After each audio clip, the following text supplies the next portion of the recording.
Hello. Don't know. Episode 2 2-4. Case of beer. Yeah, it makes me think of when I was 18. We're drinking liquor. we should got 2-4 for this episode and drank the whole 2-4. Yo, do you half hour. Do you know how someone is your fucking homie? How do you know? When they wire you money, when they don't even tell you the answer to the secret question. You're like, alright, so what's this gonna be? So you open it up, and it says the last name of your favorite musician, and you automatically are like Jackson. And I type that in, and it's deposited in my account.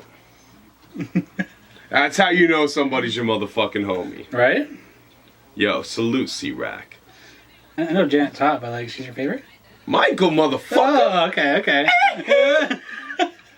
I was like, Janet's pretty hot, but like, your favorite? Like, I tell motherfuckers to this day, if I can get a red leather zip-up jacket, you know, the Thriller jacket, I'll sport that shit like a motherfucker. I'd want to do the same jacket, but green. Just to be different. But that's not a Thriller jacket, then. And it's like, it's a Giller. Because I had the G into it. It's like Caterpillar. It's like Yo, what did you think about Caterpillar, by the way? I think it was pretty good. I think Eminem was definitely better than other stuff I've heard recently. And, Did you think it was fire when he said, shit is real like I pooped Jerusalem? I didn't catch that part. No, I gotta go back. But overall, I feel like you watched our podcast. He probably does. Yeah, Remember that? I Eminem. Remember when we did, what was that, like 10 episodes ago? Yeah. Yo, I was like, damn, yo, you better hit me up with fucking royalties for that. That's publishing right there, like. Right? I deserve publishing credits for that. Who do you think had the better verse, though? I think Royce had the better verse. Well, Royce got 2 verses. Oh, yeah. And his verses sound like they're recorded at different times. Like, the first verse, I almost was like, is this the King Green guy? But then it was Royce in the video, I was confused. Because it didn't really sound like Royce. And then the second verse sounds like Royce. And I was like, the first few times I listened, I was kind of confused. Now when I listen, I'm like, yeah, I hear it's Royce. But like, yeah, I feel like they were recorded at 2 different times. Because like Royce... It's very possible. Like, that's happened in a lot of songs. Yeah, but like, it sounds like it. Yeah. Because his voice is just different. Like, verse 1 and verse 2. But yeah, the song's fire. Like I think I just peeped I just got the album this morning. I haven't got all the way through yet. I've heard Cocaine is fire. Cocaine? I haven't heard that you haven't heard it yet? No. Yo, I went about halfway through, and that was the last song I listened to because I ended up listening to it like 4 times in a row. And I was like, yo, the song is so deep. It talks about like how his dad was addicted to cocaine and like how he was addicted to like alcohol. He was talking about the similarities he's had with like his issues with his dad. He's had the same issues with his son.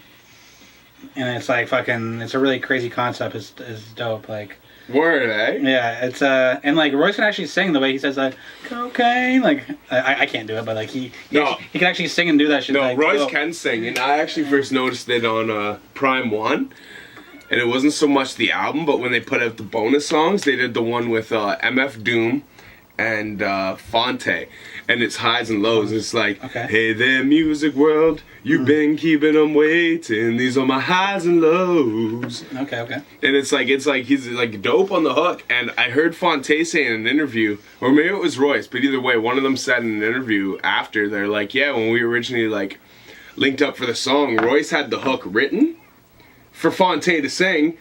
And that reference is laid, and Fonte's like, motherfucker, like, that sounds dope. Like, you just sing it. That's dope. And so Fonte did the 16 or whatever, but like, that's what, so, yeah, Royce can sing, and it like, there's traces of it throughout his career, but I feel like that song, Highs and Lows, was where he really, like, when it was someone like Fonte, like, motherfucker, you sing that. Like, that sounds good. It was when he really, like... When you hear this, and you hear the way he says cocaine... Like, you'll be like, holy fuck, it sounds fucking crazy. Dope. And like, yeah, the whole concept of the song is dope. Like, yeah, he talks about all this shit with his father first, and then like, the second thing he gets into, like, his son has pretty much the same issues, because his dad was addicted to fucking coke, and then his dad went to rehab because of like the kids, and said, and like, he's pretty much saying like, he quit drinking because of his kids. And, like a very similar story. It made me even think like some of the stuff like I don't like about my dad, and like the things I do. It was kind of weird. It was like as I was listening to the song, I was thinking about. It was kind of like it took me to a place. You know what another good song like that is too, which like is kind of off topic, but I don't know if you ever heard "Little Man" by Atmosphere. No. After we do the podcast, I'll play it for you. It's a really good song, and Okay. it's first verse. He's like, "Dear Jacob, I won't take up too much of your time. I know you're trying to get your video game grind on, and that's fine." And the whole verse is to his son. And then the second verse is like, "Dear Craig, what up, Bones? How it go? Yeah, me? Well, you know, same old, same old. Sorry that the phone calls ain't too routine. Just been running around the globe trying to do my thing." And the whole verse is to his dad. And then the last verse is, "Dear Sean, what's going on? Not much to say. Just checking in with you, trying to see what's wrong today. I know there's got to be something kicking your bruises. How's the love? How's the music? How's the self-abusiveness?" And the whole third verse is all to himself. I love concepts like that. Like, And it's like, so like, he's talking to his little man. Then like in the verse to his dad, it's like, "But your little man just wants you to listen now. I'm over 30, can't maintain relations." All the, like, and then the last verse is him talking to himself, and it's just, it's so dope. I've actually had a couple songs like that where like, I don't know, I almost got to a point where like I wouldn't even start doing a song if I didn't have like okay, I'm gonna rap about this on this verse. I'm gonna rap about this on this verse. If I was gonna do like a 3-verse song, I'd already have like what I wanted to rap about, and like I kind of built my concepts like that for a while. Like, you know what though, I almost see, because we've talked about this before in podcasts, where like I'd say the exact opposite. Like a lot of my best constructed songs of concepts, the concept's not there before I start writing. I just put the pen to the page and the concept builds itself as I write. I almost have a hard time starting.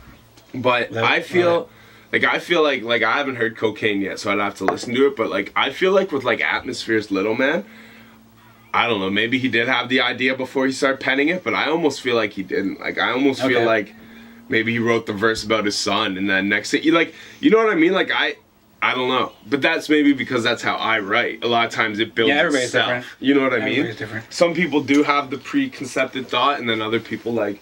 Sometimes I do, but a lot of times my deepest or most conceptual songs, they kind of write themselves. I don't, you know what I mean? Like I have a direction in which I'm inspired, but like a lot of times it almost writes itself.